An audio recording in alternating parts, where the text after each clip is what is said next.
solo para que aprendamos esto. Entonces, ¿qué voy con dilución? Una ventilación por dilución es lo que se busca, por ejemplo, en un recinto o en una bodega que almacene líquidos solventes, por ejemplo, ¿cierto? Que como tal el solvente está ahí por pequeñas gotas que se caen en operaciones de reenvase, puede que esa parte se diluya en el aire, o por ejemplo tengo un tanque con un ácido que está abierto, ¿cierto? Y ese ácido, si bien no es muy tóxico ni tiene una tasa de generación muy alta, en el tiempo él va ganando una concentración. Y si yo destapo ese tanque, al cabo de 6 horas, ya digamos está en un límite de toxicidad elevado, el aire de ese ambiente. O tenemos casos en los que simplemente yo tengo que destapar un solvente para mezclarlo con otro componente, por ejemplo, con pintura, un thinner que yo revuelvo con pintura. El thinner, tan pronto yo destapo ese recipiente, él empieza a evaporarse a una tasa determinada y digamos que yo lo mezclé con pintura y tengo que dejar eso destapado, esa mezcla al cabo de 1 hora, pues eso me va a aportar al ambiente una cantidad de este mismo material en el aire. Entonces, mire que son situaciones en donde se pueden alcanzar grandes concentraciones y que se vuelvan tóxicos sin decir que son aparentes. Es decir, tú no ves el humero pues, o el vapor ascendiendo en un frasco de thinner tan pronto lo abres. No, eso nunca no lo vas a encontrar. Pero, por ejemplo, en fábricas donde se manejan toluenos y este tipo de cosas, si no ventilamos bien, al cabo de un tiempo, pues los trabajadores, aparte de empezar a afectar su salud, sus fosas nasales o tener irritaciones de garganta y demás, pues pueden que tengan un viaje pues bastante, bastante pesado ahí con vapores de esos que son tóxicos e incluso adictivos. Pues entonces, con esta ventilación por dilución, en resumen, chicos, es ventilación general. Y lo que yo quiero saber es, en esta ventilación general de un recinto cerrado, donde pongo ventiladores y demás, nosotros ya sabemos cuando dentro del recinto hay personas, cuánto tengo que meter, ¿cierto? Que habíamos hablado de el volumen interno de aire por el número de renovaciones. Sencillo. Y las recomendaciones nos las da una tabla pues de los diferentes manuales, donde si es una iglesia, si es un bar, si tiene zona de fumadores o no, renueve 8 veces por hora o renueve el aire 6 veces por hora. Y eso para nosotros era nuestro input. Ahora lo que vamos a sumarle aquí entonces es tratar de entender cómo se diluyen estos contaminantes y ver si ese cálculo que usted hizo inicialmente es suficiente para diluir el contaminante o no. Entonces, bueno, aquí lo que les traigo, yo cojo el lápiz eh, y hablamos un poquito de estas restricciones. Entonces, nosotros siempre buscamos, como les digo, que los trabajadores estén lo suficientemente alejados de las fuentes de contaminación. En el caso de un tanque, por ejemplo, que tenga estos solventes que yo les menciono, si hay una persona al lado del tanque, esa persona está inhalando todo. Esto es más en el caso en donde el tanque está retirado de las personas, pero que al cabo de cierto tiempo esas partículas empiezan a dispersar por todo el ambiente. Listo, eso es lo que nos referimos acá. Entonces, cuando yo digo acá que la cantidad de contaminante no debe ser demasiado elevada, me refiero es a esas fuentes particulares de contaminación. En toxicidad hay muchos índices que maneja seguridad y salud en el trabajo. Uno de los más comunes es el TLB, que significa, por aquí lo anoté, siempre se me olvida, valor umbral límite. Ahorita les voy a mostrar cómo se usa eso y simplemente les dicen, vea, mi límite de toxicidad va a ser concentraciones por encima o por debajo de cierto valor. En el caso del índice TLB, el índice TLB es una relación de hecho de cuánto contaminante hay versus en cierto volumen de aire bajo un estándar. Sé que suena raro, pero uno diría, niveles por encima de 100 ppm es tóxico. No sería ni el por debajo, no, es más por la manera en cómo se calcula el TLB y la literatura habla que TLVs por encima de 100 ppm es tóxico, ¿cierto?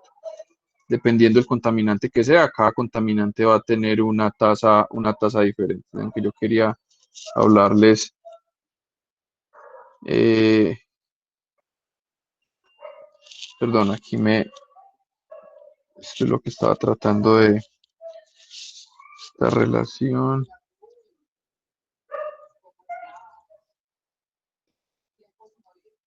Ser baja, mayor o igual, sí, estamos bien, mayor o igual a 100 ppm.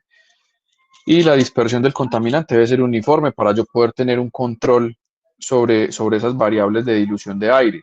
Es decir, voy a poner otra vez las diapositivas para que veamos un ejemplo en temas de dilución. Voy a poner la misma ventilación general para hacer uso de un slide que me gusta y que explica muy bien el tema.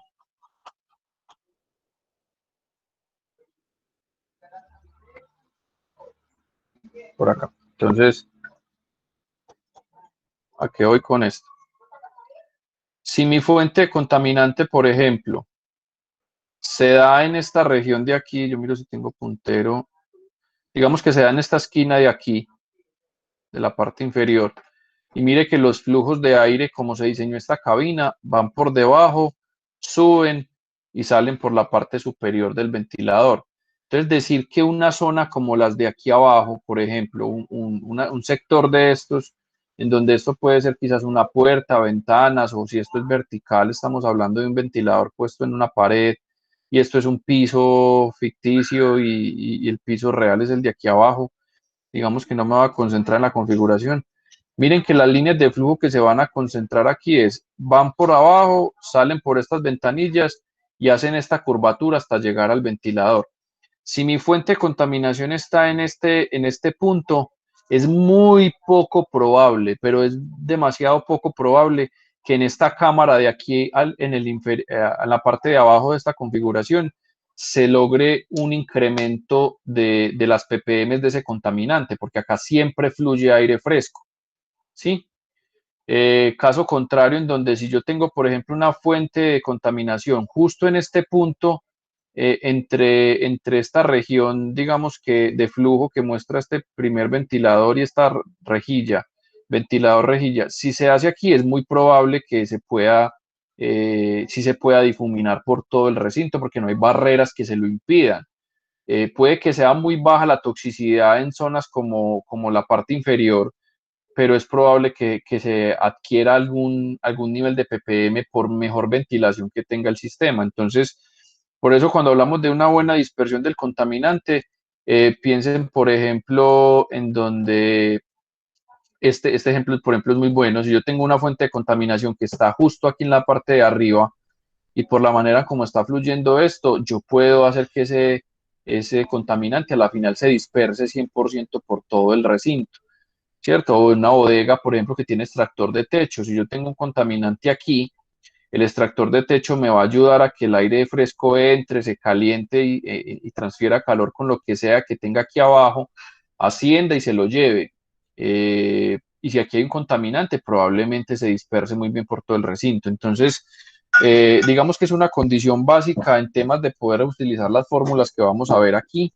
Eh, pero lo que buscamos es poder controlar, saber cuánto caudal de aire fresco tengo que meter yo al recinto para hacer que esas ppm bajen o se mantengan en un nivel establecido. Eh, Voy a volver aquí aquí también me importa algo y es, chicos, tengan en cuenta que las dinámicas del fluido que vimos, un ventilador que sopla aire frío o aire caliente, ya habíamos visto que puede bajar o subir el aire.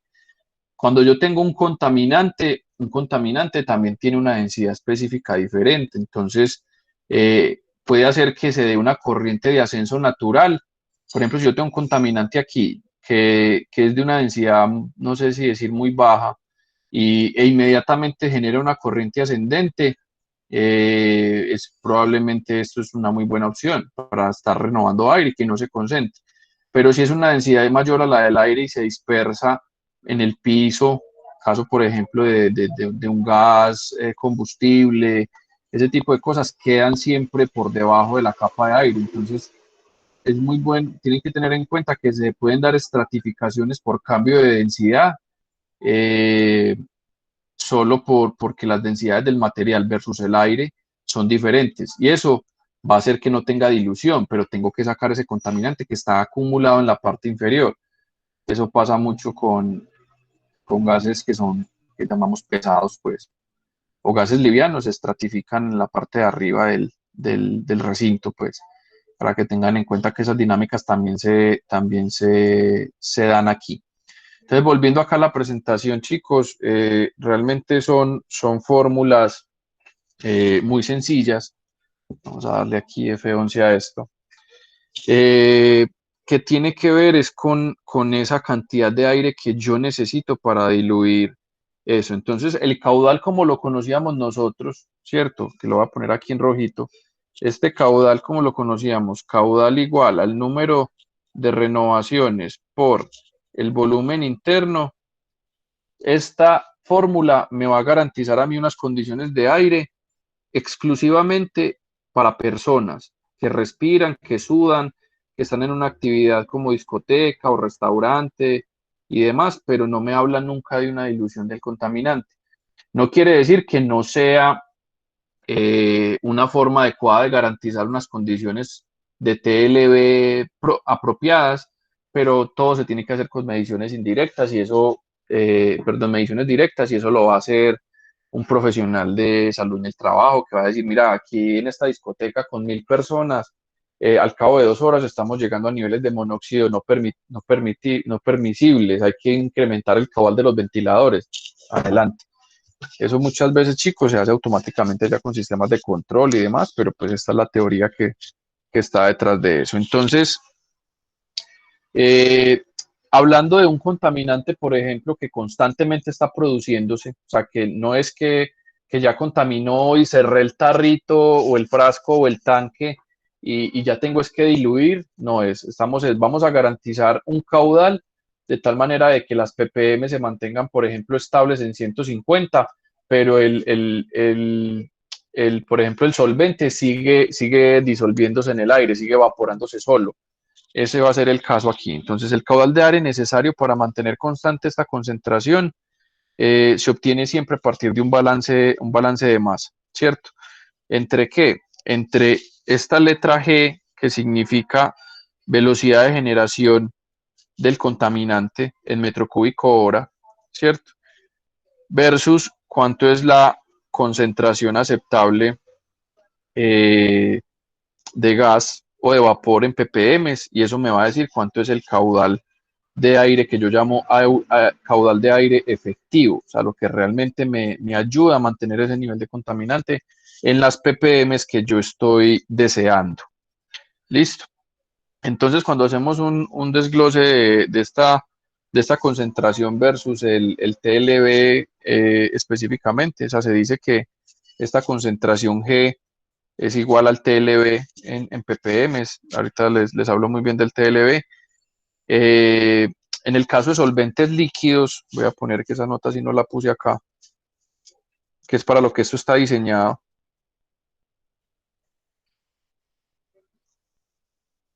Tenemos que entonces que esa velocidad de generación, ¿cierto? Es igual a 24, que es una constante para las unidades, y va a depender de la densidad relativa, que es un valor adimensional. Espérate que no tengo aquí. Densidad relativa va a depender de la velocidad de evaporación del solvente, cuántos litros por hora va saliendo de ese solvente en esas condiciones, y la masa molar del solvente, que son parámetros como tal químicos de ficha técnica. Todos los solventes en su ficha de seguridad deben tener estos valores, cuánto es la densidad relativa, la velocidad de evaporación y la masa molar, eso lo van a encontrar siempre en los solventes. Otros contaminantes, como les dije ahora, humos de soldadura, por ejemplo, nada de esto aplica, porque los humos de soldadura siempre se tienen que retirar o se pretenden o se recomiendan siempre retirar es con extracción localizada, no con extracción general, que es lo que buscamos acá. Listo, entonces buscando solventes líquidos, alcoholes, acetonas, ese tipo de cosas se hace con este procedimiento. Listo.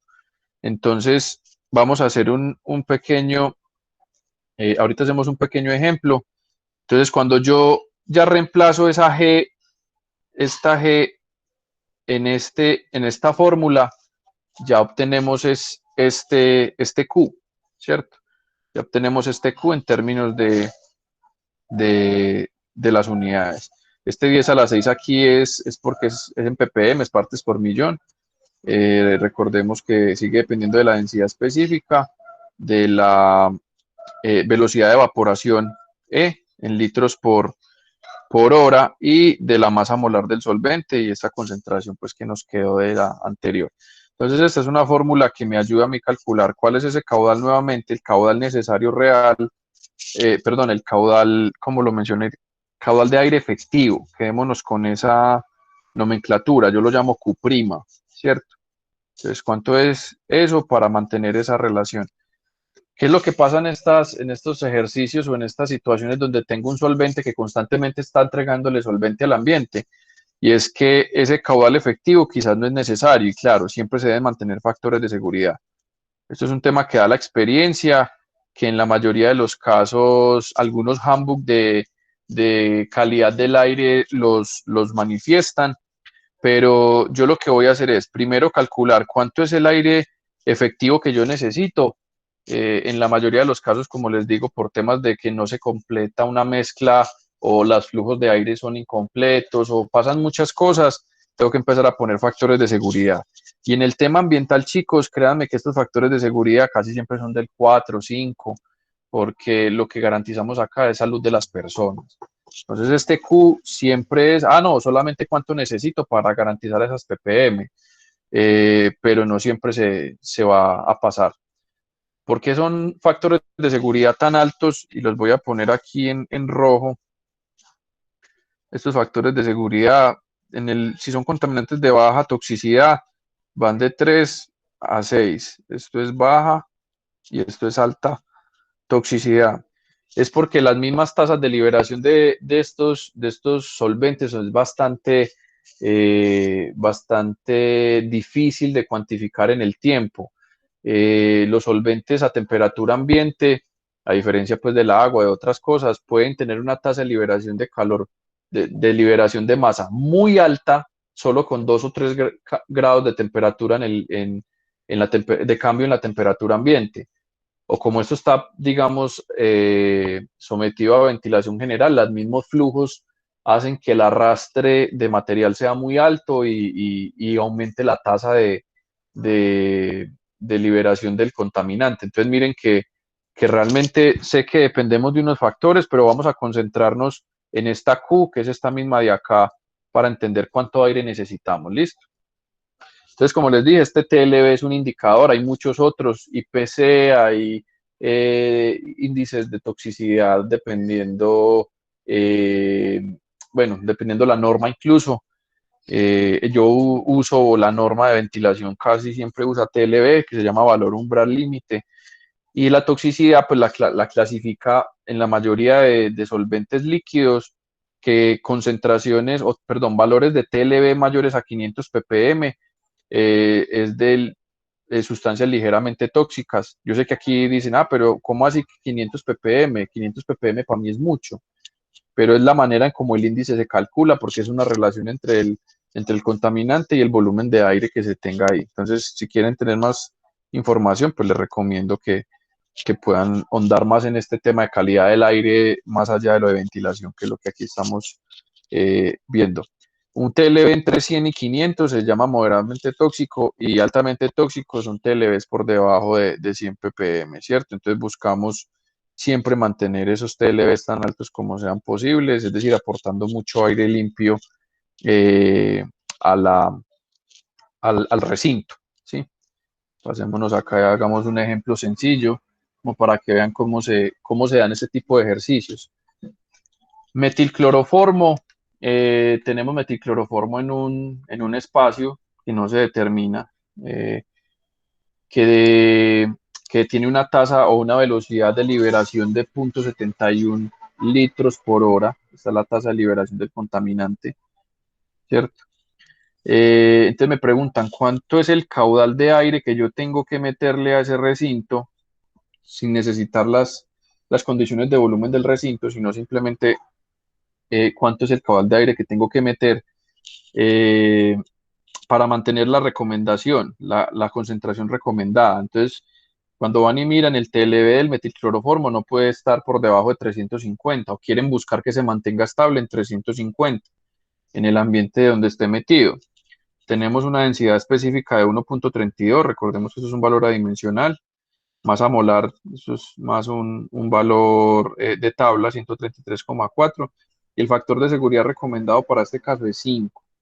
Entonces, cuando yo llevo a la fórmula, pues claro, es simplemente poner los valores, eh, 24 por 10 a la 6 por la densidad específica, por la velocidad de liberación, la masa molar, la concentración, y este valor de 10 a la 6 es para poder eh, ¿cómo se dice? Computar con las ppm que están abajo. ¿Listo? Que la masa molar es gramos por mol y el 24 es un factor de conversión. Cuéntame, Pero es que me perdió. quedé con una duda sobre el valor Hola, umbral Alejandro. límite. Cuando lo mostrabas en la primer diapositiva, que aparecía que tenía que ser mayor o igual a, ve que tenía que ser, pues no había ahí como una discrepancia con lo de mayor igual o menor igual. No, te entiendo O, la duda. Cuando en la primera diapositiva lo que se habla es, yo busco mantener valores de TLB por encima de 100 ppm porque por debajo estoy hablando de alta toxicidad, ¿cierto? Entonces el valor, la meta, por decirlo así, pongámoslo, se lo estoy sumando es exceder esos 100. Espérate que no sé qué se me hizo el jam por acá.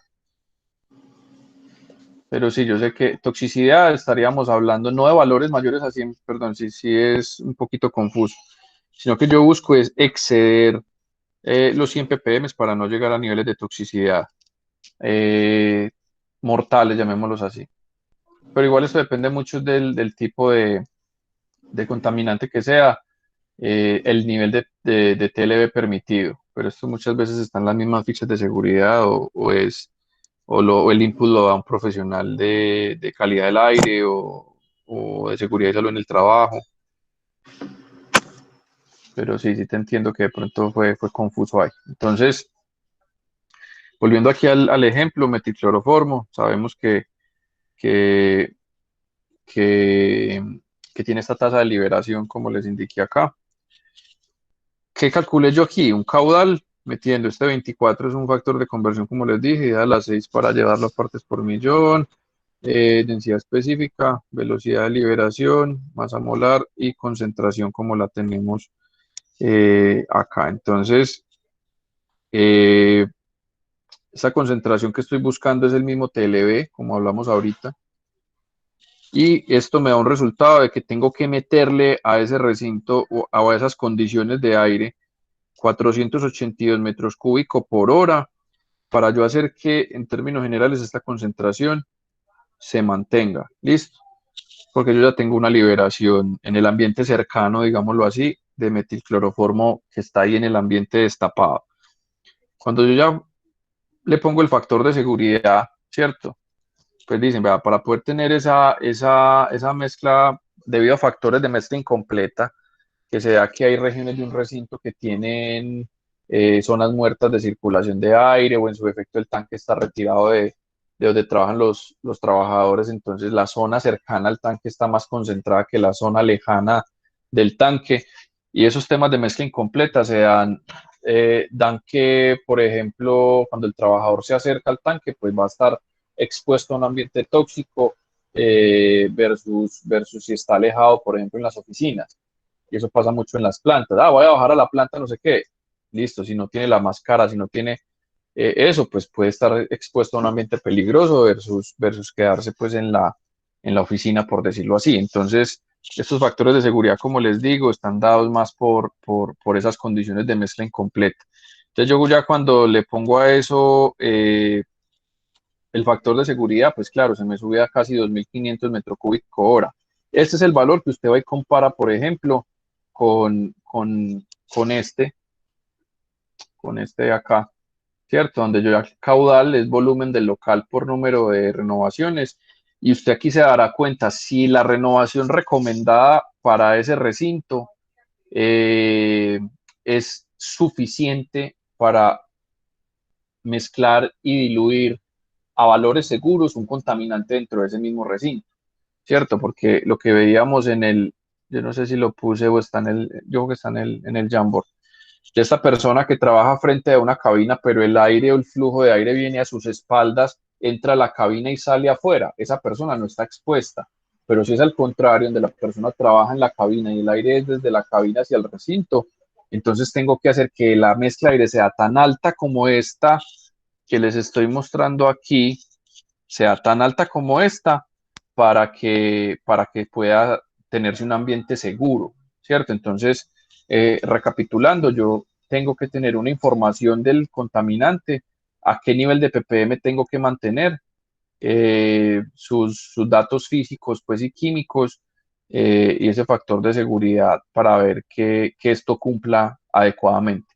Si por el lado de ventilación general, como les digo, eso es una sala de juntas, pero tienen ahí no sé, un tarro de pintura, pues, porque lo tienen que tener ahí destapado, etcétera, pues yo miro si este volumen del local por este número de renovaciones tiene ese caudal. ¿Por qué quiero que crucen esos dos temas? Y es que en recintos muy grandes, donde el volumen del local es muy grande y las actividades sean sencillas como oficinas y demás, te va a dar caudales gigantes que se llevan, que además de renovar el aire de las personas que respiran y el sudor y demás, es capaz de llevarse esos contaminantes localizados. Entonces depende también mucho de cuánto sea esa liberación del contaminante, que en este caso, pues si en una hora se pierde 1 litro, pues casi 1 litro, 0,71 litros, es una tasa relativamente alta, aunque tiene un TLB permitido. Eh, ¿Qué más les quería aquí decir, chicos? No quiere decir, y eso es importante que lo sepan, de ahí que esta labor pues, de garantizar calidad del aire es una labor conjunta entre muchos profesionales. No quiere decir, por ejemplo, que si yo garantizo esos 350 TLB, la persona no se vaya a sentir mareada. O en casos, por ejemplo, de otros contaminantes, por acá tenía uno que me había referenciado, en un segundo. Yo sé que lo tengo por acá escrito.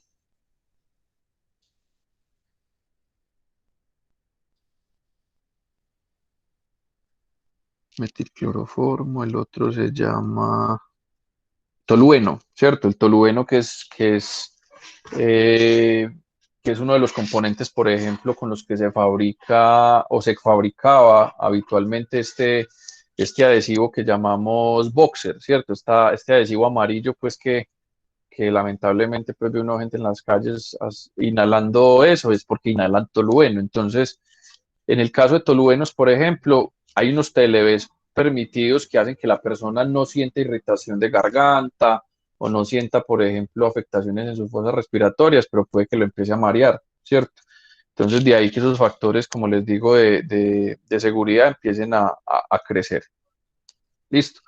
Entonces, eso fue un primer capítulo, como les digo, tengo un escenario de ventilación general, una tasa de generación de contaminante constante en el tiempo y ya lo que les voy a mostrar aquí es otros dos escenarios en donde, por ejemplo, ¿qué pasa, Daniel? O cómo sé yo cuánto tiempo tarda un contaminante en diluirse dentro de un local determinado, cuánto es la concentración final después de que yo ponga ese ventilador a operar X cantidad de minutos y yo ingrese un caudal determinado por cierto tiempo. Ese tipo de cosas también se van a presentar, porque digamos que hace parte más de la lógica de control que yo le tengo que imprimir a un sistema de ventilación, en donde tenga un sensor que mida la concentración de contaminante y cuando llegue a un valor límite, saber cuánto tiempo va a prender el ventilador o cuánto tiempo tiene que pasar para que ese ppm caiga, ¿cierto? No más como poder estimar un poquito esas otras variables. Entonces, volviendo aquí, espérate que me cambié de, listo, entonces como dejando aquí cerrado este tema aquí, pasemos a esta otra segunda parte. Esta otra fórmula que les traigo también aplica para solventes líquidos que tienen esta misma connotación. Eh, yo lo tengo aquí, factor de seguridad, ya, espérate que se me salió aquí de mis textos. Listo. Entonces, si nosotros deseamos calcular el tiempo necesario para alcanzar una concentración determinada, yo voy a usar esta fórmula del Tati aquí, ¿sí?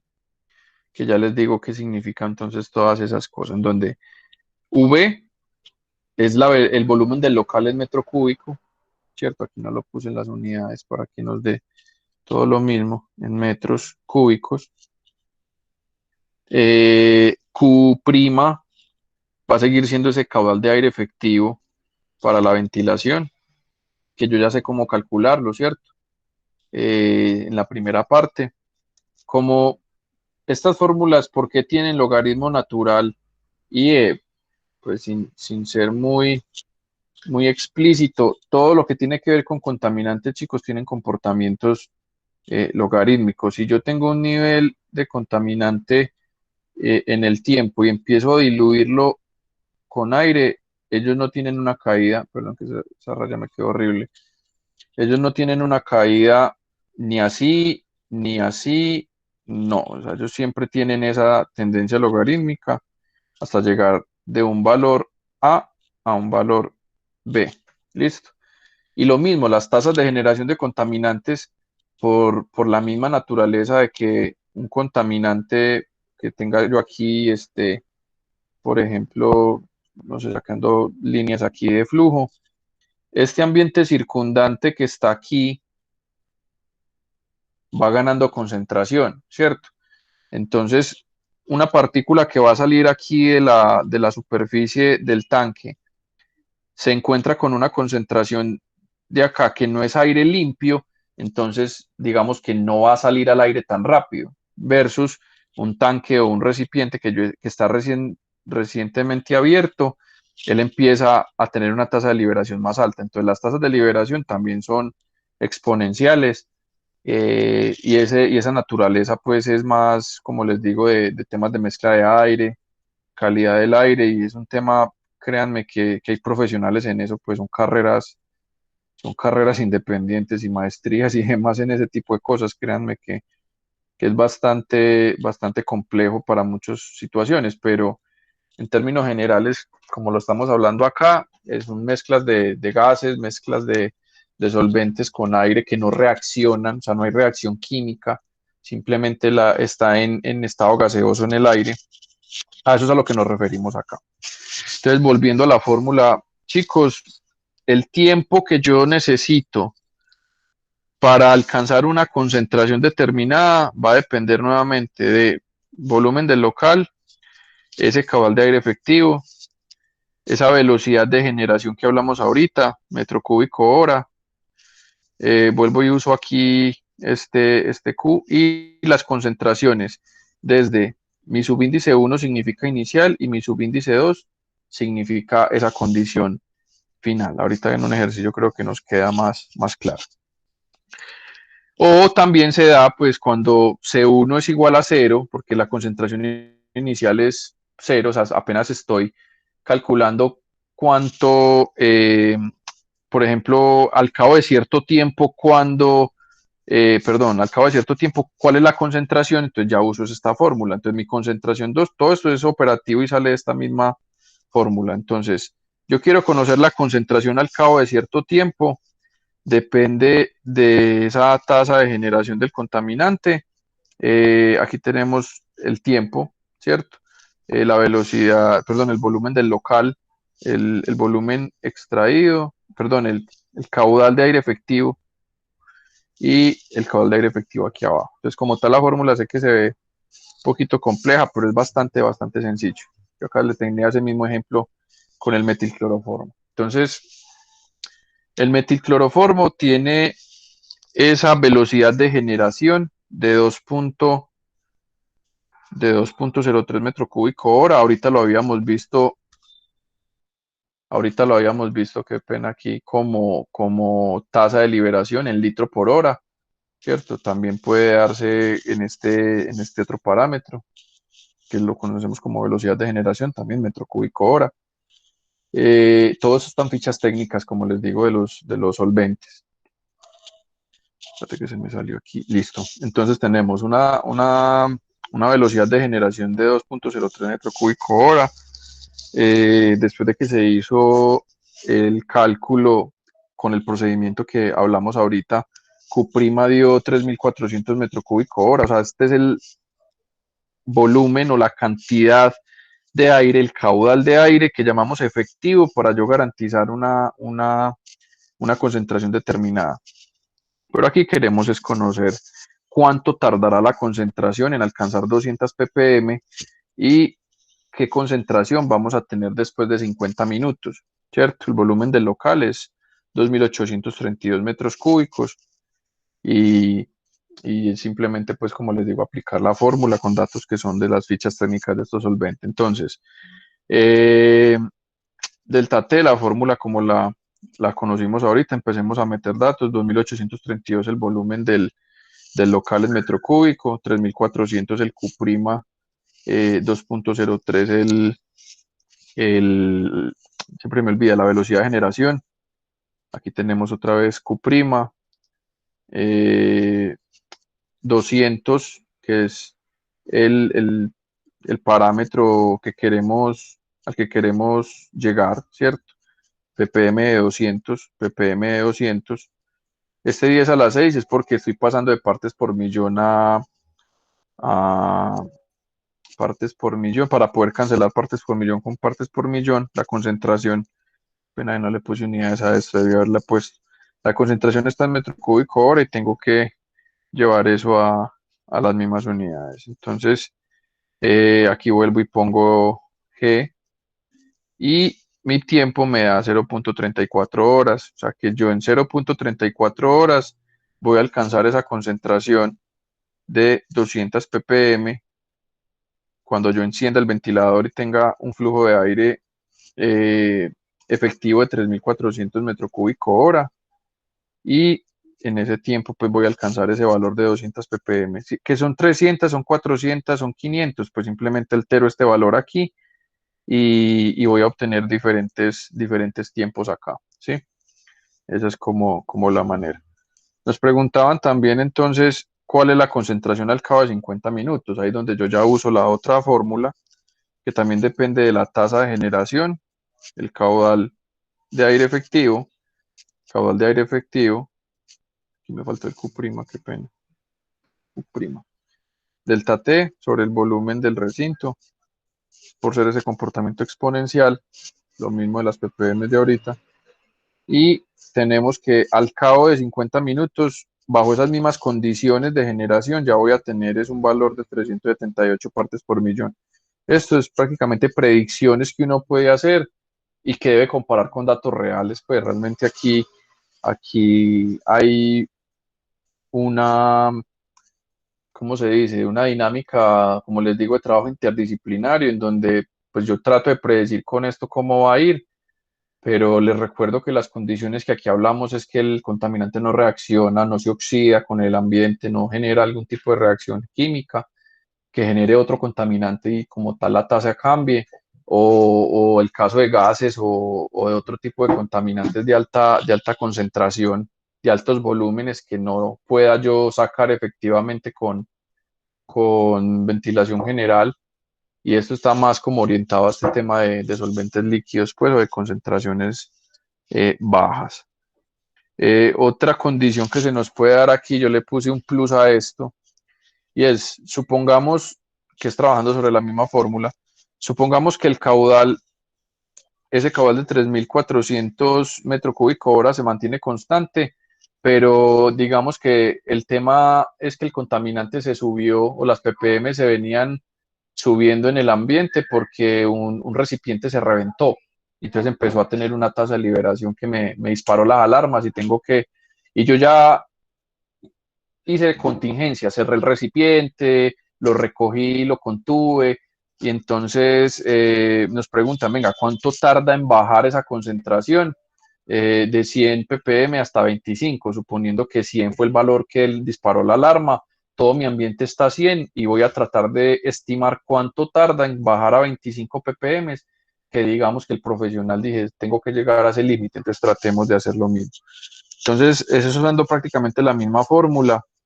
Como yo ya interrumpí la generación del contaminante, entonces si yo me vengo por aquí a esta otra fórmula, esta tasa de generación del contaminante solo va a depender de esas concentraciones iniciales y finales, no va a haber una generación, ¿cierto? Y como tal va a depender solamente de ese flujo y de esas C2. Entonces, esta fórmula Q, después de operarla, sale ese Q espérate que estamos viendo otra, ajá, que lo hice acá. Vamos a depender solamente de las concentraciones finales e iniciales. Recordemos los subíndices. 2 es final, 1 es inicial. Y listo. Entonces cerré la llave, ya no tengo generación del contaminante.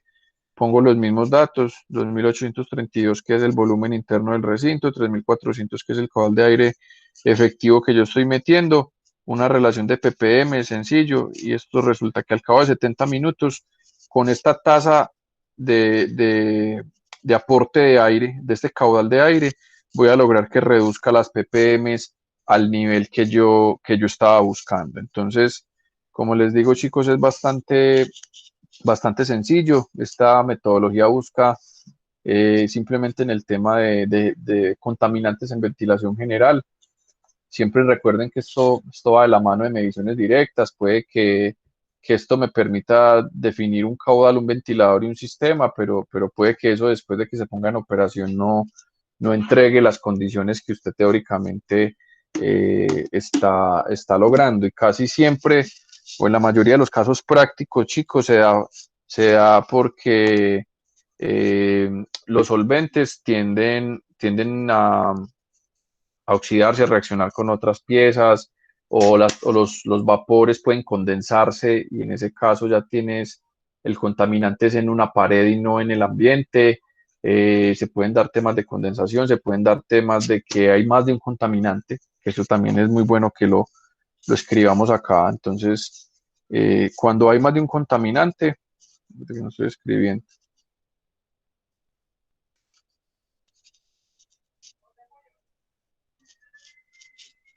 Lo que yo hago es hacer un cálculo de delta T o de C o de G, cualquiera de estos parámetros yo los voy a seguir calculando igual, pero para cada uno de ellos. Si yo tengo en mi ambiente metilcloroformo más eh, tolueno, que era el que les decía ahorita, cada uno va a tener unas condiciones de estas independientes. Y el tolueno también va a tener su delta T, su C, su G, su Q', importante. Entonces, cuando yo tengo más de un contaminante, al fin y al cabo, estas Q' van a ser la suma de esos individuales, ¿cierto? La 1 hasta N. Y yo tengo que calcular mi caudal efectivo para cada contaminante. Y tiene mucha lógica. Si yo le estoy aportando un vapor aquí de thinner más un vapor de cloroformo o de cualquier otro cosa, pues eso se va a concentrar. O sea, realmente tengo que meter mucho más aire para poder llegar a niveles permisibles. Y estos caudales se suman directamente como están acá. Si yo necesito 2000 CFM, o perdón, 300 CFM para tolueno y 600 para el metilcloroformo, necesitas un sistema que empuje dentro de ese recinto 900, 1000, 1100, dependiendo del factor de seguridad, ¿cierto? O más. Pero créanme que esto es aditivo, o sea, lo que buscamos aquí es catalogar uno a uno y lo mismo, por ejemplo, contaminantes que salgan productos de procesos industriales y ese tipo de cosas, chicos, créanme que es muy pocas las veces que se da que esa liberación se haga al ambiente como ventilación general, es muy poco probable. Todos los tanques de, por ejemplo, de teñido o de procesamiento de cueros tienen su campana extractora justo encima del tanque. Que voy a hacer decapado de piezas en un baño químico, tiene su campana, tiene su extracción localizada. Que voy a hacer X o Y de manera localizada, tiene su particularidad en la extracción. Entonces, eso es más o menos, chicos, lo que les quería mostrar hoy. Es bastante simple, pues llamémoslo en temas de las fórmulas, pero los invito es a eso, a que si este tema realmente les interesa, es empezar ya a abrir libros de calidad del aire, de entender como un ambiente mixto, en donde yo tengo personas trabajando que sudan, tengo tanques que evaporan agua, tengo tanques que generan, no sé, algún contaminante, tengo soldaduras, tengo, o sea, en una empresa grande se pueden dar ese tipo de cosas. Entonces, como ventilación general no es la solución. Listo. Siempre va a ser ventilación localizada, sistemas de ductos, ese tipo de cosas. Entonces, eso es como la gran conclusión de esto, pero es una manera pues rápida de ver cómo se estiman esos tiempos o esas concentraciones que voy a lograr después de cierto tiempo, o en su defecto cuánto aire tengo que meterle para poder diluir y tener límites permisibles, pues. Entonces sí, eso es todo por hoy, chicos. Ya va a proceder pues, a calificar parciales. Eh, la nota sí no sé si me para montarla aquí a mañana, porque siempre tengo una semana bastante ajetreada. Trataré e inmediatamente les monto la nota al sistema. Cualquier novedad los contactaré de manera individual si encuentro alguna particularidad en sus respuestas o en algo, pero por lo pronto eso es como lo que teníamos hasta hoy, chicos.